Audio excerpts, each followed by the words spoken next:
All right. I think I'm gonna start a couple minutes late, but yeah, cool. Hey everyone. So my name is Kent, and I work here. But I don't work here. I work in Utah. I already spoke to like everybody, so I guess I got a dog, I got a family, and they're great. These are all linked. My slides are always boring. I don't dedicate as much time to my slides as maybe I should. But yeah, like all my talks look exactly like this. Yeah, the slide link is down there, and yeah, let's go ahead and get started. So we've had lunch, and it was great. And some of you are smiling because you know what's about to happen, because you've been to my talks before. But everybody, please stand up, because it's been like a whole 4 hours since we did this last. So arms out in front of you like this, and squat down, come up. If you're physically able to join us, it's fine if you're not, but we're going to do 12 of these together. Count out loud with me. Ready? 1, 2, 3, 4. Come on, count out loud. 5, 6, 7, 6. Just kidding. 8, 9. It's the same joke every time. 10. I lost count. Should we start over? 1. No, just kidding. Okay, stretch, stretch. Awesome. Over to one side and to the other. Okay, awesome. Feel free to sit down and stretch your ankles or your wrists or whatever. Great. I think that actually physical health is a really important part of software development, or like being a human person. And so that's why I include that. It also loosens me up and makes me feel a little less concerned. And you can no longer walk out of this talk saying you didn't get anything out of it. Ha! So here's what we're going to talk about today. I'm going to be talking a little bit about philosophically how we should be testing our web applications, specifically with React, and then give some technical examples and talk a little bit technically about how we accomplish that. And this is a little bit of a pitch for something that I've written. So this is like, I wrote this thing, you should use it. So yeah, just prepare yourselves for that. But I really feel strongly about this, so if you don't like it, don't tell me because I'll cry. No, just kidding. So we're not going to be talking about functional or end-to-end testing. Really, this is mostly like it's React specific unit testing or integration testing with regard to multiple React components. We're not talking to servers or any of that stuff. Hopefully it's not boring. Let me know after, I guess, if you thought it was. So let's go ahead and get started. So why do we test our software? I'll actually go ahead and open that up for answers. Why do we test our software? Find bugs. Yeah. Well, if you've written a test for it, then you probably already knew the bug existed, right? So it's to prevent the bug from coming back, right? Other reasons that we test our software? So we know it works. Yes. There's also like workflow, right? Anybody here do TDD? Yeah? Okay. It's kind of fun. Sometimes I like to say that I do TDD, even though most of the time I don't. Yeah, so it helps our workflow. But I want to talk mostly about confidence. The reason we test our software is so we can be confident when we ship it that it's not broken, so that we don't get a phone call at 2 in the morning to go fix things. So that's why we test our software. So there are lots of different ways we can test our software, right? So which of all these different forms of testing give us the most confidence? And I would suggest that the best form of testing, or the form that gives you the most confidence, is, sorry, let me take a step back. So the more that our tests resemble the way our software is used, the more confidence they can give us. And I think that principle stands like it's 100% true. There are no deviations to that principle. This was said by a remarkably smart person on Twitter once. Just kidding. That's me. I'm just joking. But I very seriously feel strongly about this. So which kind of tests give us the most confidence with that in mind? Manual tests. I can't be more confident that something works than when I went through the steps to check that it works, right? It's like No amount of automation will make me more confident that going through those steps will result in positive outcome. The problem is that it doesn't scale very well to manually test our code. Like every single time we make a change, we have to test every permutation of, like, I've been at places where that was the form of testing, and it wasn't great. It was awful, actually. So, so how do we overcome the human shortcoming with regard to manual testing, or so that we can get the confidence but not all the problems with the human shortcomings? That's through automation. We automate that. So in the process of automating things, we want to automate things the way that we would if we were manually doing it. So we don't want to throw the baby out with the bathwater, so to speak. We want to get the benefits of automation without losing the benefits of manual testing. So making our tests resemble the way our software is used. So let's take a look at a quick example. So this is, wow, the screen is really washed out for you all. Well, I think you can tell there's a username and a password. Those are labels, and then this is a field right here. And it has a placeholder. You can't tell. But yeah, then we've got a login and register button. So yeah, this is what we want to test, right? And here's the user experience. I go and I find the username field. I type in my username.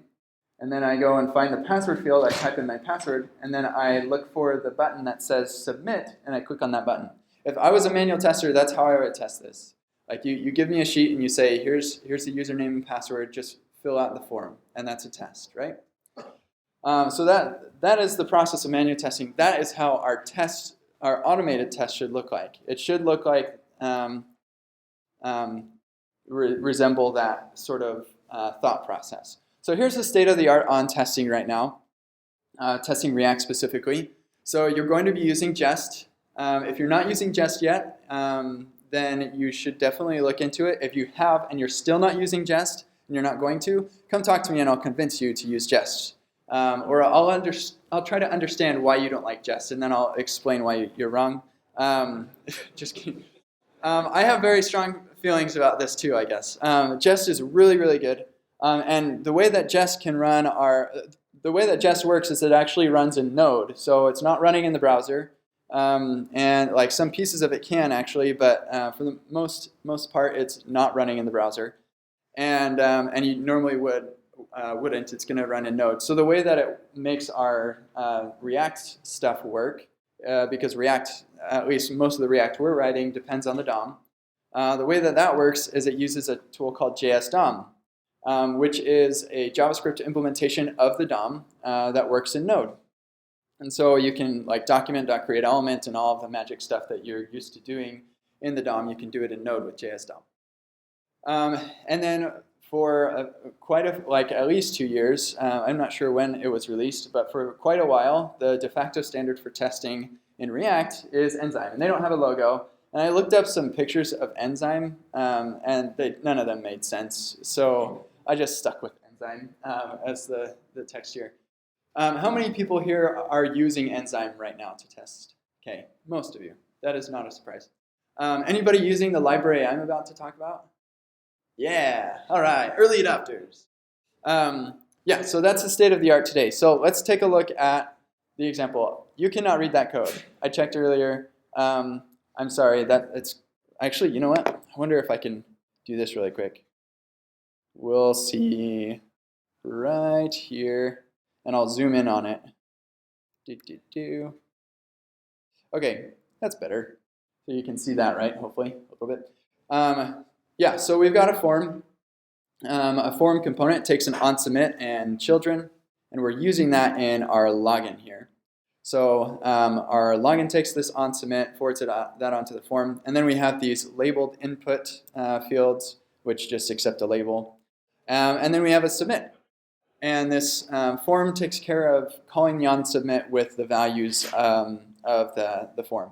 It's kind of cool, actually. You can check out the implementation later, I guess, how it gets the element values. Cool stuff with DOM stuff. So anyway, that's the basic idea. It's a pretty simple component, just a couple fields and then an onSubmit callback. So that's the code that you're looking at. So here's an outline of our test. If we're going to test it the way that we would test it manually, this is what we would do. So we're going to render the login with a fake submit handler. So like users can't make fake submit handlers, right? But we're not testing the full application here. We're testing just this component, and so we are. When we're talking about testing a single component, the user is actually the developer who's going to be using this component, right? And so we're talking about using it, the external API, the exposed API. Okay, so part of the exposed API is an on-submit handler. So we're going to provide a fake one that we can make assertions on. And then we're going to get the username input and set its value to Chuck Norris, of course, and the password input value to I need no password because it's Chuck Norris, right? And then we'll assert that our fake handler, submit handler, was called one time, and that it was called with the right stuff. Okay, so yeah, so that like I could actually take these instructions, hand them off to a manual tester, and they could run through these for the most part, other than the fix. Okay, so this is what it would look like with Enzyme, and in the back, can you read that at all? No. Okay, I made it look all nice and pretty, but yeah, it's still not gonna work for us. So here's the Enzyme version. So you're gonna create your handle submit fake function. You're gonna use mount. You could use. You actually can't use shallow with this case because the way that our component is set up is we're rendering the labeled input rather than the input. If you use shallow rendering, then it won't actually use the input. I don't think that I'll get a chance to talk about it today, so ask me later, but never, ever use shallow rendering. Terrible idea. Talk with me about it later. But shallow rendering was just bad. So anyway, we're going to mount, which is going to take our component and render it to an actual div.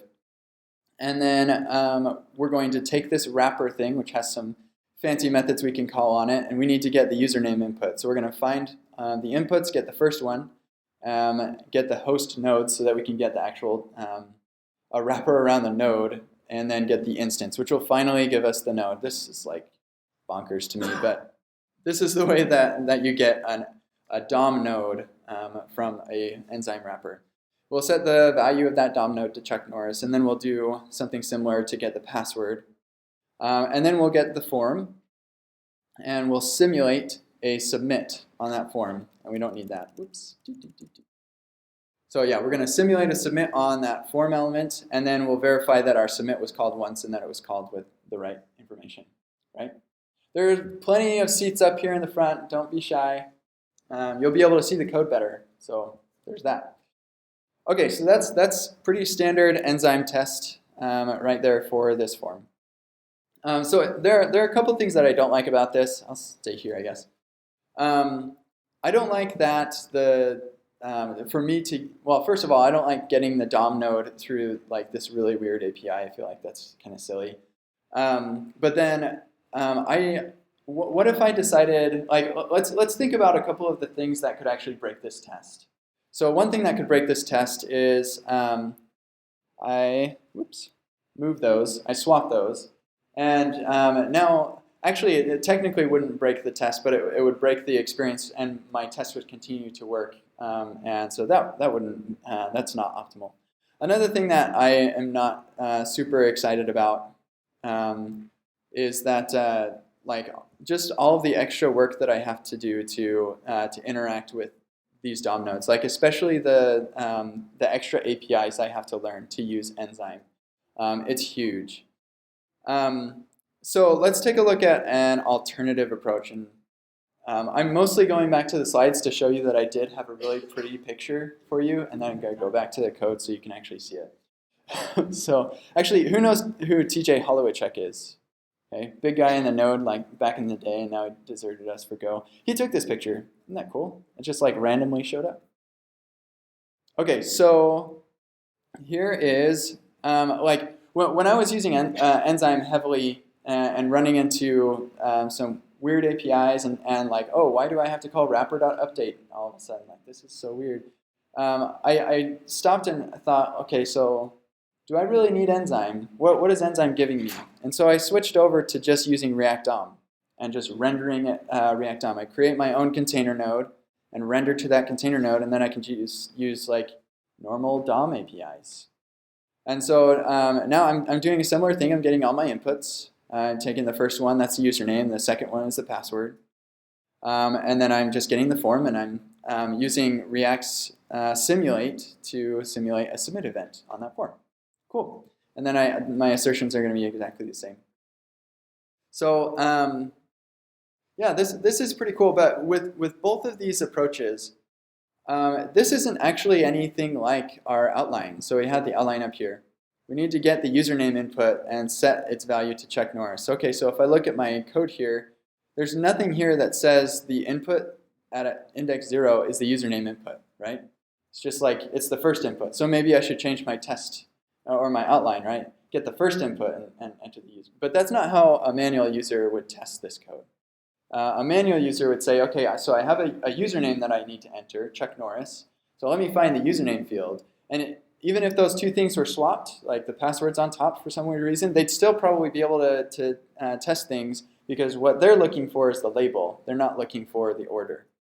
And so in the spirit of being interested in testing my code and the way that it's going to be used, I want to look for elements on the page in the same way that a user would. And so that is what this is going to do. I'm going to go back to the code. You can probably sort of see that, but we'll just make sure you can see it nice and clear. So lots of this is the same, except now we're using this render method, and I'll show you more of that in a little bit. What we're getting back from that is an object that I'm destructuring here, and I'm going to get a container. And that is just like the container that we created here. It's just a regular div that my thing's rendered to. I'll have this get by label text API I can call. And so that's going to find me the form control that's associated with the label that has a text username. So that's how a manual tester would find the username field. Find me the form control that's associated with this label. And often, from an accessibility standpoint, if you've wired things up properly, then you can click on the label and it'll focus on the input, which is nice. And so then we'll do the same with our password, and then we'll submit that form. Okay, so this makes me feel a lot more comfortable, because if somebody typoed the username, or they or maybe made a mistake in associating the label to the field, then my test is going to break, and that's a good thing, because if I were to make that kind of a typo, that is probably something that I need to fix. So, and in addition, just looking at the test, it is a lot more clear what I'm actually trying to accomplish here.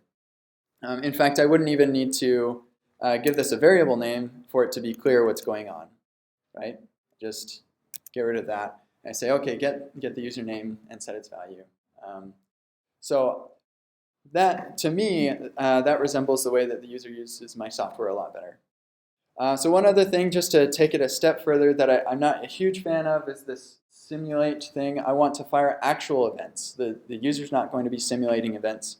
I want to fire real events. And so due to the way that React works in event delegation and sadness and stuff, we're going to actually render this thing to the document, and then we can actually, most users don't simulate or don't submit a form, they click a button, right? And so we're going to get by text the submit button. So we'll get, so when I'm a user, I'm using the software and I want to submit, what I'm going to do is look for the button that says submit. Okay, and then I'll click on it, and that's what we can do in our tests. So once it's been rendered into the document, those events are wired up properly, and I can click on the submit button and then make my assertions. So what you've been looking at is the React testing library. Very original naming, but it's pretty clear what it does, right? So I wrote this after a little frustration with Enzyme. I created it because I was going to teach how to test React in a workshop, and I got to the part where I was supposed to teach how to configure and use Enzyme, and it was really frustrating because you have to do like a whole bunch of stuff just to be able to start writing tests, and then especially with asynchronous tests, you have to do this weird wrapper update thing, and on top of that, Enzyme has a lot of APIs that encourage testing implementation details, like you can get a component instance, or you can query by an instance, or in our example here, we're looking for the form component. So you can actually query by the display name, and I could break my test by changing this function variable name to like anything else, and my test is broken. If that's not an implementation detail, I don't know what is. But the user doesn't care what that function is called, and neither should your tests. So anyway, I was frustrated by Enzyme, and I'd actually built a simple API on top of Enzyme to kind of avoid some of the implementation details.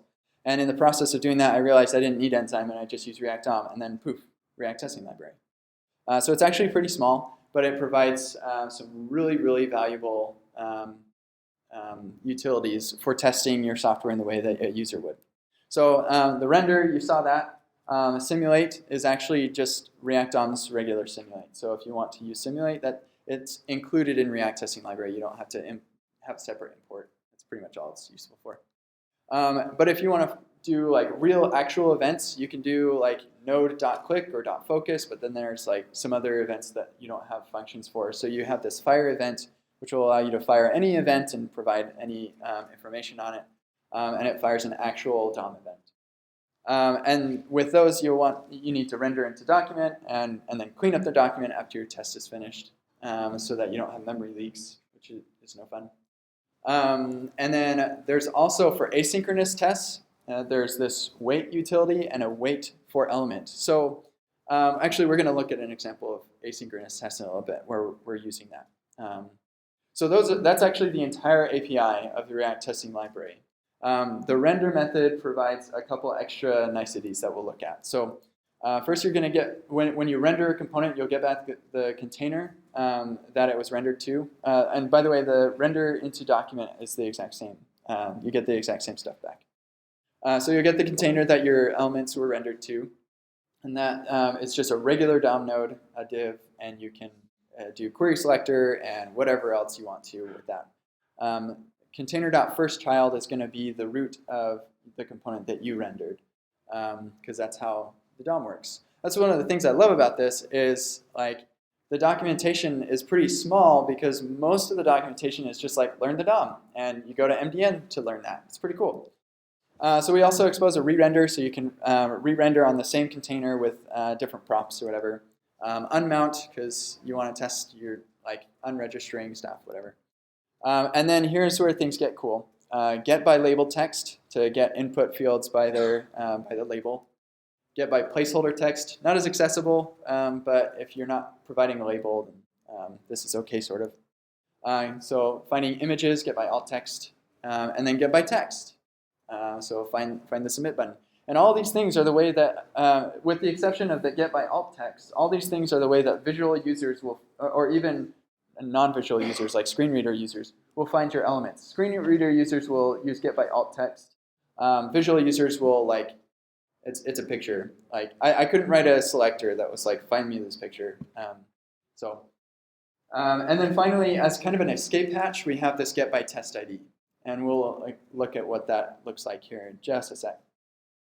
Just right now, actually. So this is a like pretty simple fetch component.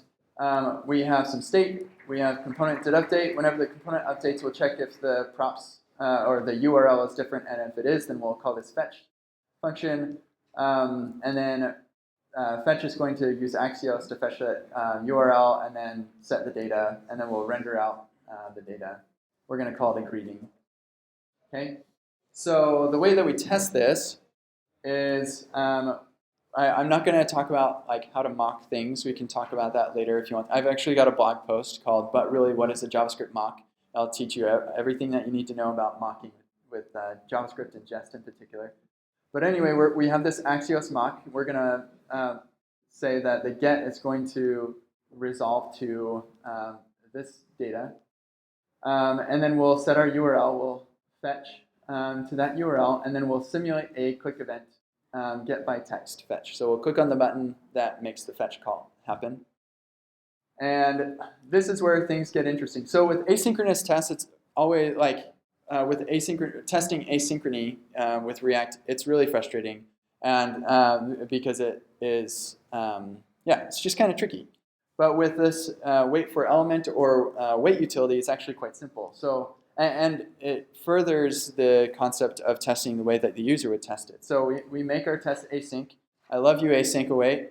I used to not love async await, but now I really do. It just makes your test so much better. So when a user clicks on that fetch button, what are they going to do to verify that things are working? Are they going to dot then on a promise and then resolve? No. What they're going to do is they're going to wait, and they'll wait until the thing until some element appears or their data is rendered or a notification pops up that says the data was saved, whatever. So that's what our tests are going to do. They're going to wait for an element, and in here we're just going to get by the test ID greeting. So here we had our data test ID to identify that this span represents something that's useful in our test. Okay, and so we'll get that. And once that appears, see, it doesn't appear until the data shows up. So once that does appear, then this will resolve to the greeting node. We'll get that span, and then we can make assertions on it to assert that it has text content. That's using a jest extension, so you can talk to me about that later. But yeah, we'll assert that this has the text content, hello there, which is what we sent back, right? And so yeah, this is further exactly what our users will do. The way that this works is the wait for element is going to, every 40 milliseconds, going to say, hey, is that there? Is it there? Basically, let me call this function, and when it stops throwing an error, I'm going to resolve to that value. And then also, I just threw this in there just for funsies. For those of you who like snapshots, snapshots totally work with DOM nodes. You just snapshot DOM nodes, it formats it nicely, it's awesome. And it doesn't include like implementation details, like the names of functions and props and stuff. Madness. So that's pretty much it for our little chat today. And I hope you give the React testing library a look. I think that it will make your tests better, more maintainable. And feel free to chat with me anytime about anything. I like talking about my dog, so, or my kids, or React. So thank you.